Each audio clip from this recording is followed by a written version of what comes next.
오늘 우리가 함께 살펴볼 말씀은 열왕기하 9장 1절에서 3절까지 말씀을 함께 보도록 하겠습니다.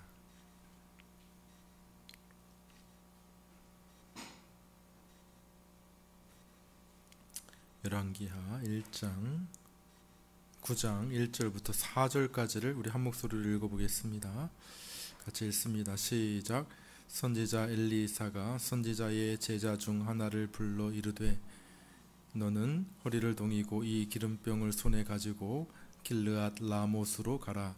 거기에 이르거든 님시의 손자 여호사밧의 아들 예후를 찾아 들어가서 그의 형제 중에서 일어나게 하고 그를 데리고 골방으로 들어가 기름병을 가지고 그의 머리에 부으며 이르기를 여호와의 말씀이 내가 내게 기름을 부어 이스라엘 왕으로 삼노라 하셨느니라 하고 곧 문을 열고 도망하되 지체하지 말지니라 하니 그 청년 곧 그 선지자의 청년이 길르앗 라못으로 가니라.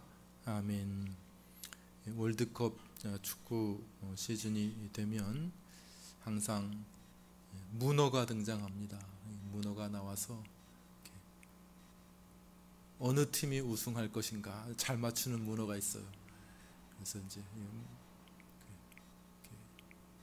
문어에게 우승팀을 맞춰보라고 하고 그것으로 이제 베팅을 하기도 하고 이렇게 하죠. 총선거를 앞두니까 이제 인간 문어들이 많이 등장해가지고 어떤 사람은 별명이 엄문어. 그래서 판세를 예측하고 그 결과를 예측하는 그런 일들이 있게 됩니다. 그래서 그 예측이 잘 맞으면 이제 명예를 얻기도 하고 여러 언론들에 불려다니기도 하고 돈도 벌고 뭐 이렇게 되겠죠. 하나님의 이 말씀은 그런 어떤 흥미 위주, 어떤 뭐 통계를 사용한 분석한 뭐 예측하고는 좀 다르지요. 하나님의 말씀은 예언입니다. 예언. 앞으로 되어질 일들에 대한 예언이고 그 일은 뭐 맞을 수도 있고 틀릴 수도 있고 뭐 틀리면 어쩔 수 없고 뭐 그런 것이 아니라 반드시 되어질 일에 대한 예언이라 이렇게 말할 수가 있을 것입니다. 오늘 우리가 읽은 열왕기하 9장에서의 말씀은 모든 일들이 하나님이 앞서서 예언하신 그 말씀이 이루어지고 있다고 할 수 있습니다. 하나님께서 이스라엘 왕 아합의 집에 대해서 그 죄악이 너무 가득하여 아합의 집을 심판하시겠다고 말씀하셨는데 물론 그 심판이 일정 부분 잠시 연기되고 미루어지기는 하였지만은 그러나 오늘 본문에서 드디어 아합의 집에 대해 예언하셨던 하나님의 말씀이 그대로 이루어지는 내용을 우리가 볼 수가 있는 것이죠. 그 예언의 성취는 주로 예후라고 하는 사람을 통해서 이루어지게 되었습니다. 하나님께서 이전에 엘리야 선지자를 통해서 세 사람에게 기름을 부으라 이렇게 말씀하셨습니다. 열왕기 상에 나오죠. 주로 엘리야 선지자가 활동하던 그 이렇게 시대가 열왕기 상의 부분이거든요. 그 끝부분에 하나님께서 엘리야 선지자에게 세 사람에게 기름을 부으라고 했습니다. 첫째로는 하사엘에게 기름을 부어 아람의 왕을 삼으라. 그를 내가 붙들어 써가지고 내가 이스라엘을 심판하시겠다 이렇게 말씀하셨고 또 예후에게 기름을 부어 이스라엘의 왕으로 삼으라. 내가 이 예후를 통해서 내가 이 이스라엘을 심판하겠다 이렇게 말씀하시고 또 마지막으로 엘리사에게 기름을 부어 선지자를 삼으라 이렇게 말씀하셨는데 실제적으로는 엘리야 선지자가 한 것은 하나밖에 없어요. 하나밖에. 엘리사. 자신의 후계자인 엘리사에게 기름을 붓지요. 왜 그랬을까? 왜 나머지 두 사람에게는 기름을 붓지 않았을까? 이 엘리사를 통해서 그게 기름을 붓게 되거든. 엘리사가 만약에 하는 그 사역이 잘 되고 성공해서 이스라엘 백성들이 만약에 회개하고 아합의 가족도 회개하고 돌아왔다면 이 두 사람은 사실 필요 없는 거죠. 하사엘이나 예후, 이 두 사람이 필요가 없었을 것입니다. 그러나 엘리사의 사역도 결국 수포로 들어가고 실패로 돌아가서 이스라엘이 계속해서 하나님을 떠나고 계속해서 범죄하게 되자 하나님은 다시 한번 이 엘리사 선지자에게, 예후에게 기름을 부으라 이렇게 말씀하고 계시는 것입니다. 한번 성경을 읽어볼까요? 성경을 우리 1절만 한 번만 더 읽어보겠습니다. 1절입니다. 1절 읽습니다. 시작. 선지자 엘리사가 선지자의 제자 중 하나를 불러 이르되 너는 허리를 동이고 이 기름병을 손에 가지고 길르앗 라못으로 가라 이렇게 말씀하십니다. 길르앗 라못에 누가 있는데요? 예후라고 하는 장군들이 이렇게 모여 전쟁을 하기 위해서 장군들이 모여 있는데 그 장군 중에 한 사람 예후를 따로 불러가지고 그에게 기름을 부으라는 거예요. 이 기름을 붓는다는 것은 뭐냐 하면 예후에게 기름을 붓는, 왜 예후를 왕으로 삼는다는 건데 그 말은 다른 말로 하면 지금 왕이 누구예요? 아합의 가족이죠. 아합, 요람이라고 하는 아합의 아들 요람이 왕인데 이 아합의 가족을 심판하지 않으면은 뭐 다른 왕이 세워질 수가 없으니까 이제 아합의 가족을 심판하겠다 하는 그런 의미를 가지고 있는 것이죠. 이것은 뭐 대단히 위험한 일입니다. 사실은요. 왜요? 왕이 살아있어. 왕이.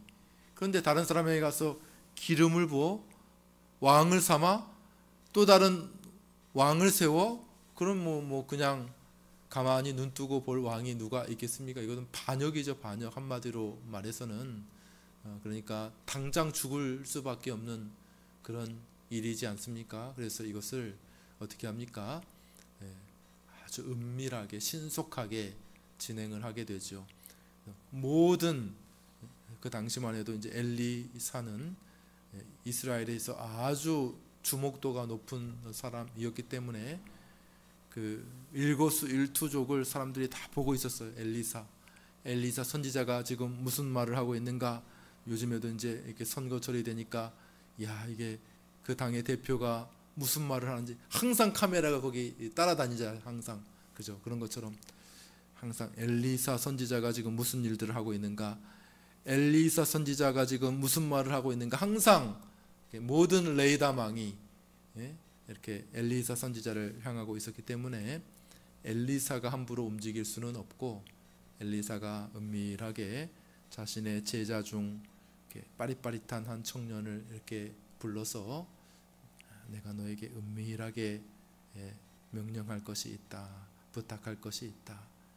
기름병을 가지고 가서 저 예후라고 하는 장군에게 기름을 붓고 하나님께서 너를 이스라엘의 왕으로 삼으신다 이렇게 말하고 와라. 그런데 조심해야 된다. 조심해야 된다. 그거 하고 나서 재빠르게 도망쳐야 된다. 안 그러면은 죽을 수도 있어. 위험한 일이야. 이렇게 얘기를 해 줬겠죠. 그래서 이 청년 선지자가 이제 이 엘리사의 말대로 기름병을 취해서 가게 됩니다. 어디로 갑니까? 길르앗 라못이라고 하는 곳으로. 참 공교롭게도 아합 왕이 거기에서 화살을 맞아 죽게 되죠. 길르앗 라못에서 전쟁을 하다가 우연히 쏜 화살에 맞아 아합 왕이 죽은 그 자리에서 또 그 아들도 심판을 받게 되는 그런 일들이 있게 됩니다. 6절 7절을 한번 읽어보겠습니다. 6절 7절입니다. 6절 7절 같이 읽습니다. 시작. 예후가 일어나 집으로 들어가니 청년이 그의 머리에 기름을 부으며 그에게 이르되 이스라엘 하나님 여호와의 말씀이 내가 내게 기름을 부어 여호와의 백성 곧 이스라엘의 왕으로 삼노니 너는 내 주 아합의 집을 치라. 내가 나의 종 선지자의 피와 여호와의 종들의 피를 이세벨에게 갚아 주리라. 하나님께서 예후를 이스라엘의 왕으로 삼으시고 그를 통하여 아합의 집을 심판하시겠다, 이렇게 이야기를 하고 있습니다. 그 전에 보게 되면 아합이 길르앗 라못에서 전쟁 중에 부상을 당하고 죽게 되었던 것처럼 요람도 부상을 당해서 전쟁터를 떠나게 됩니다. 그래서 나머지 전쟁은 다 장수들에게 맡기고 그 진영은 그대로 길르앗 라못에 두고 자신은 왕궁이 있는 이스라엘로 이렇게 치료차 떠나게 되죠. 그 사이에 이제 이 길르앗 라못의 장군들이 이렇게 모여 있는데 이 선지자가 찾아온 거예요. 기름병을 들고 찾아옵니다. 그래서 따로 그 예후를 따로 부릅니다. 따로 옆방으로 부릅니다. 예후 장군님, 잠깐만 저를 좀 보십시오. 할 말이 있습니다. 이렇게 해서 예후를 따로 부릅니다. 이 장군들이 모여 있는데 따로 은밀하게 부릅니다. 그러더니만 뭐 보자기 같은 데서 이렇게 기름병을 꺼내 가지고 무릎을 꿇으십시오. 그래서 무릎을 꿇으니까 그 위에다 기름을 붓고 하나님의 말씀을 전하게 되죠. 내가 너를 이스라엘의 왕으로 삼아 아합의 집을 심판할 것이다, 이렇게 이야기를 하고 선지자 엘리사가 말한 대로 그 자리를 아주 빠르게 피합니다. 도망치죠. 순식간에. 자, 옆방에 갔던 예후가 다시 장군들에게 돌아오게 됩니다. 장군들이 무슨 말했어? 그 젊은 좀 이상하게 생긴 그 이상한 그 복장을 한 그 선지자가 당신에게 뭐라고 말하던가요? 이렇게 뭐 쓸데없는 말 한 건 아닙니까? 뭐 비아냥거리는 그런 이야기를 할 때에 예후가 그에게 들은 하나님의 말씀을 이야기를 하죠. 그가 내 머리에 기름을 붓고 하나님의 말씀을 전했는데 내가 이스라엘의 왕이 될 것이라고 이야기했습니다. 다 이렇게 얘기를 합니다. 그러니까 선택의 순간이 온 것이죠. 첫 번째는 무슨 소리냐 이렇게 하면서 이건 반역이다 이렇게 하게 되면 이제 거기서 이제 난장판이 벌어지고 싸움이 벌어지겠고, 두 번째, 알겠어, 좋소, 하나님의 뜻이 그러하다니 당신이 우리의 왕 하시오 이렇게 했다가는 어떻게 됩니까? 반역이 되는 거, 반역. 왕과 척지는 일이 되는 것이죠. 근데 그 순간, 그 선택의 순간에 모든 장수들이 다 예후의 편을 듭니다. 예후. 그러니까 그만큼 그들도 보기에 이 아합의 가족이 잘못됐다는 것이죠. 하나님을 떠나고 이스라엘로 하나님을 떠나게 하고 그런 범죄. 그러니까 죽음이 두려워서 아무 말 하지 못하고 있었지만은 그러나 이 트리거가 된 거죠. 방아쇠, 그죠? 그 선지자를 통해서 예후가 그렇게 이야기하니까 나도 찬성이요, 나도 그렇게 생각하고 있었어요, 이렇게 말하는 거죠, 그죠? 처음에는 아무 말 하지 못하고 마음의 속에서만 이렇게 간직하고 속에서만 간직하고 있다가 한 사람이 탁 용기 있게 얘기하니까 아이고 나도 그랬어 이런 이야기 있지 않습니까, 그죠? 그런 것처럼 모든 장수들이 다 자리를 펴고 예후왕 만세, 예후왕 만세 이런 일들을 하게 됩니다. 그래서 예후를 왕으로 삼고 예후가 다들 입조심 시키시오 이렇게 이야기를 하죠. 소문이 퍼지지 못하게 하고 은밀하게 신속하게 진행을 하되 군사를 모아 그 즉시로 왕궁으로 이스라엘로 쳐들어가게 됩니다. 말을 엄청나게 빨리 몰아서 막 뭐 신속하게 속전속결로 그냥 소문이 퍼지기 전에 쳐들어가게 됩니다.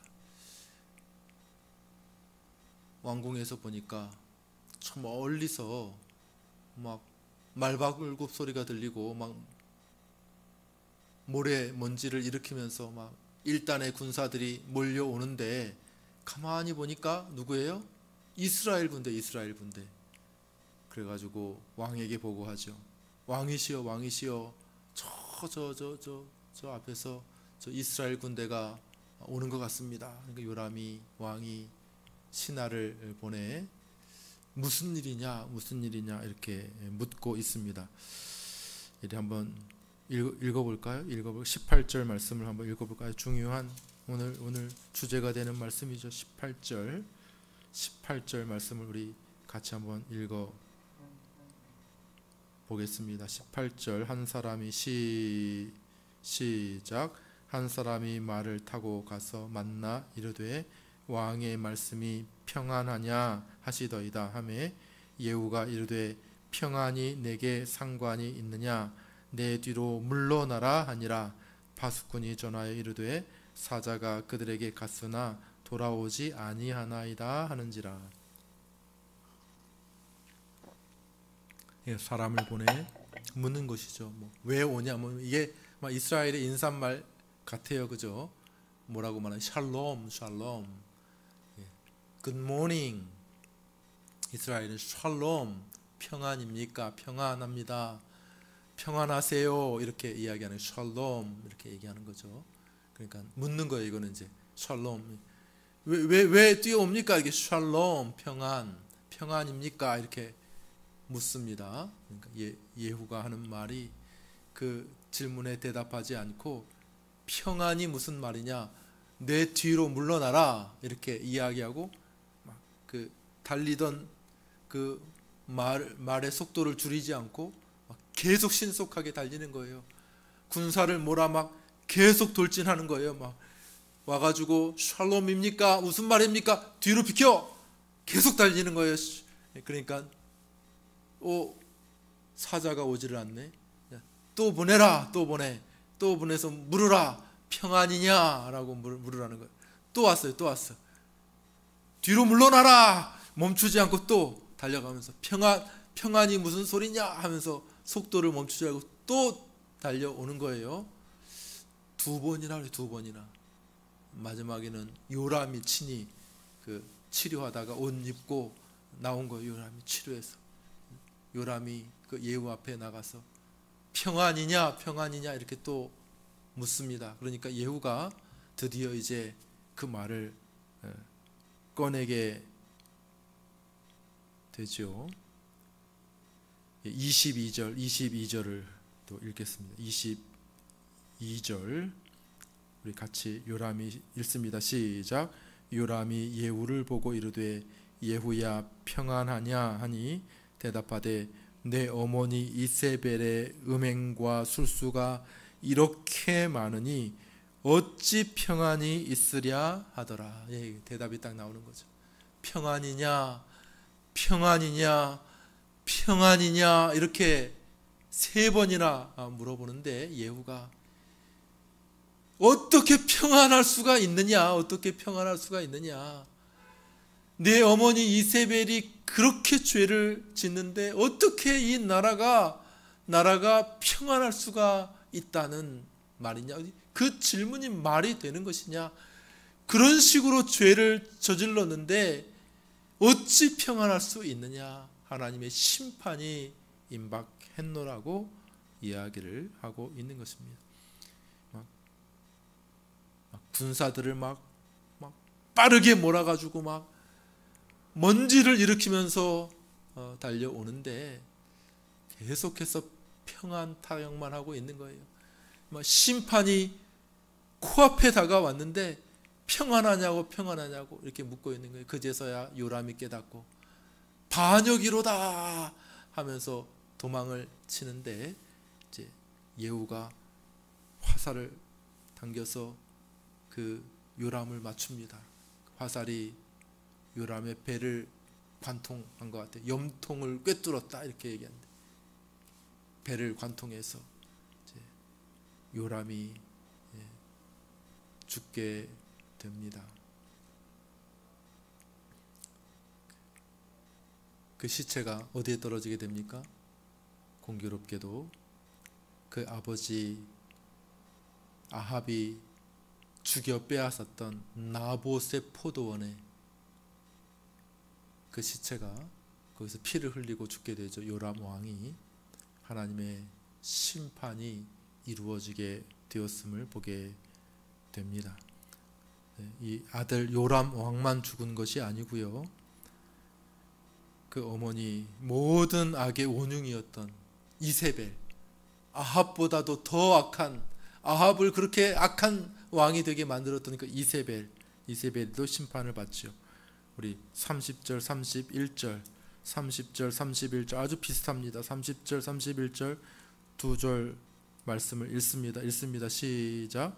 예후가 이스라엘에 오니 이세벨이 듣고 눈을 그리고 얼굴을 꾸미고 창에서 바라보다가 예후가 문에 들어오매 이르되 주인을 죽인 너 시므리여 평안하냐 하니, 야, 여기 이세벨 정말 강철 같은 여자예요. 강철 같은 이세벨, 그 악의 원흉이야, 원흉. 모든 악의 축, 뿌리, 그게 이세벨이에요. 이세벨이 보통 사람은 어떻습니까? 작은 죄만 지어도 막 심장이 떨려. 그런데 이런 류의 사람은 뭐냐면 아무리 큰 죄를 지어도 담대해.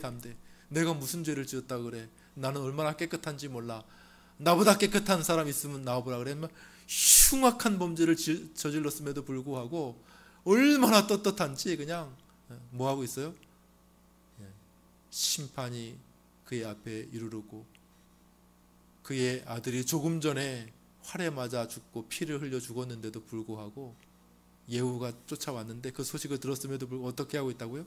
머리를 만지고 그 다음에 눈 화장, 눈을 그리고 이렇게 하고 있는 거예요. 그러니까 얼마나 대단한 여인인가, 얼마나 태연한가. 그러면서 말하기를 너 시므리여, 시므리는 예후를 말하는 거죠. 예후, 너 시므리여 평안하냐. 또 물어요. 또, 야, 여기는 진짜 말이 안 되는 것 같은데 또 말하기를 평안하냐 이렇게 묻고 있는 것이죠. 하나님의 심판이 이렇게 이르렀고 이미 심판이 진행되고 있음에도 불구하고 계속해서 끊임없이 뻔뻔하고 떳떳하고 평안하냐고 묻고 있는 이 아합의 가족의 모습을 우리가 보게 됩니다. 여기서 우리가 생각할 것이 뭡니까? 이 세상의 모습이죠. 이 세상의 모습, 헛된 평안에 속고 있는, 하나님이 이미 심판을 세워 심판이 이루어지고 있고 임박한 심판이 그 코앞에 이르렀음에도 불구하고 끊임없이 그 사실을 깨닫지 못하고 평안이냐 평안만을 외치고 있는 이 세상의 모습을 우리가 보게 되는 것입니다. 그때라도 속히 회개하고 무릎 꿇고 용서를 빌었다라면 하나님께서 아합에게 했던 것처럼 또다시 연기해 주실 수 있었을지도 모르겠어요. 그러나 이들이 끝까지 평안 타령하고 헛된 망상에 젖어 평안이냐고 묻고 있을 때에 그들에게 모든 기회가 사라져 버리게 되었음을 성경은 말을 하고 있는 것입니다. 하나님의 심판의 화살이 이렇게 이미 활시에 먹여져 있어요. 조나단 에드워즈가 그런 말을 했습니다. 조나단 에드워즈가 진노하시는 하나님의 손안에 든 죄인들이라고 하는 아주 유명한 설교가 있어요. 유명한 설교. Sinners in the hand of angry God. 진노하시는 하나님, 화가 난 하나님의 손 안에 있는 죄인들 그런 설교, 아주 유명한 설교입니다. Sinners in the hand of angry God. 거기서 두 가지 비유를 듭니다. 두 가지 비유를, 어떤 비유를 듭니까?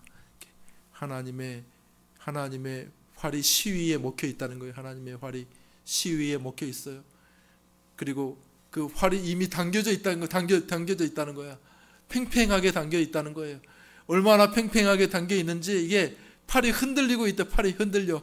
이걸 놓기만 하면은 그냥 활이 슝 나가가지고 그냥 그 심장을 뚫을 만큼 하나님의 화살이 아주 힘있게 당기고 있고 이 팔이 힘이 들어가지고 팔이 흔들릴 정도로 이렇게 시위가 먹혀져 있음에도 불구하고 사람들이 그것을 알지 못하고 있다, 이렇게 이야기를 하고 있는 것이죠.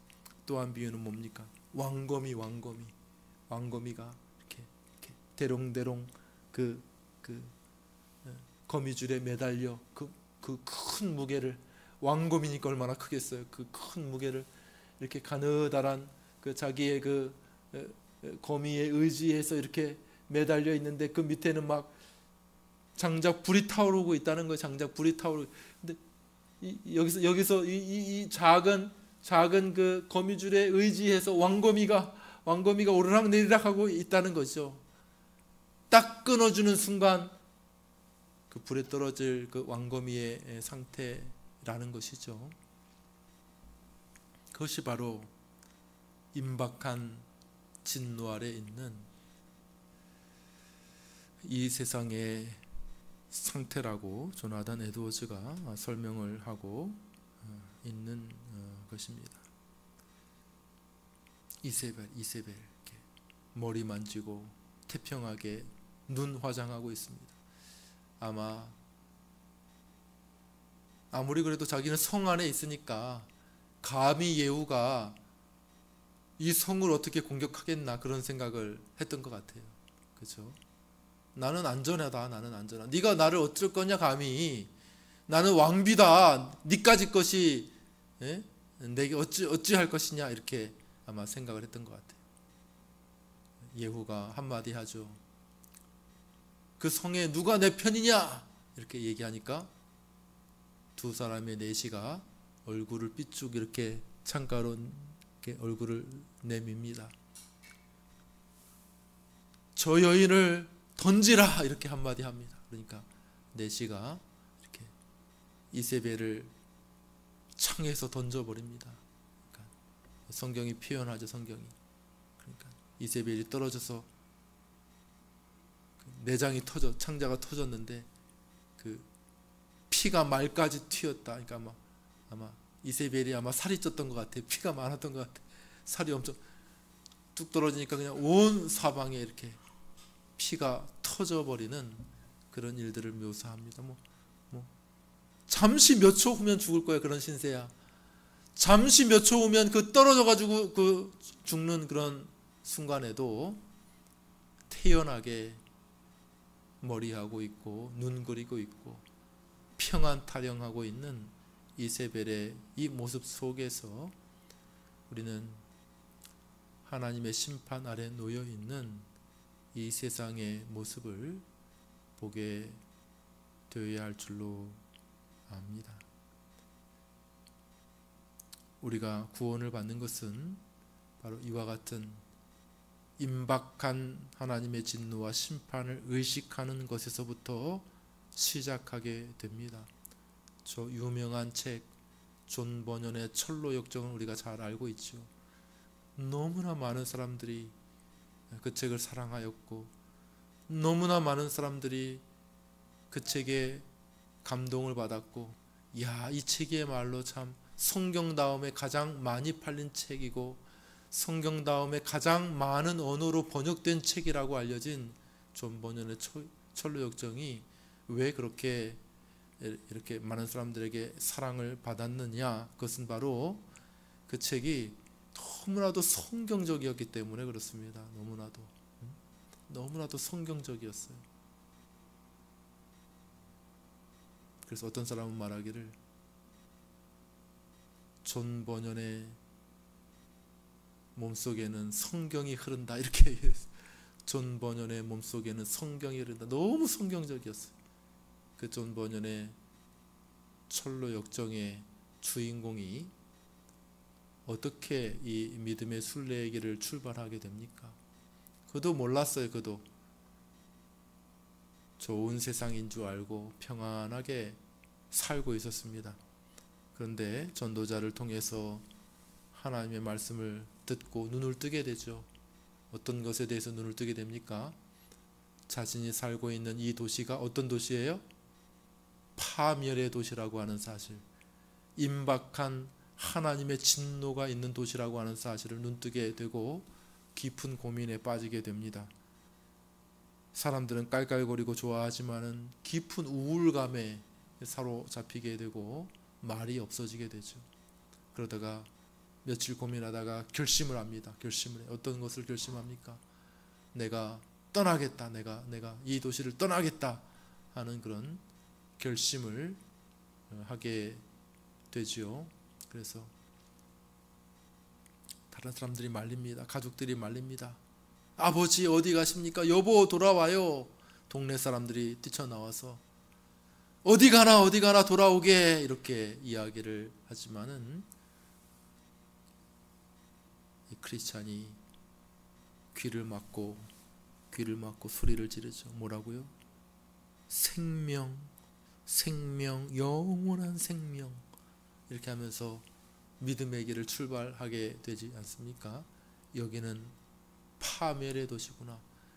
여기는 하나님의 임박한 진노가 있구나. 성경 말씀이 그렇게 이야기를 하는구나.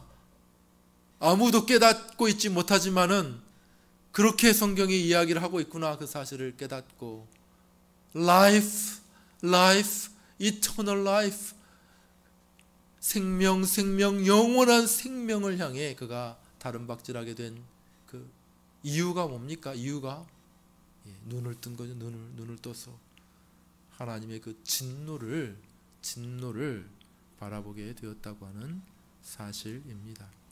자, 말씀을 맺습니다.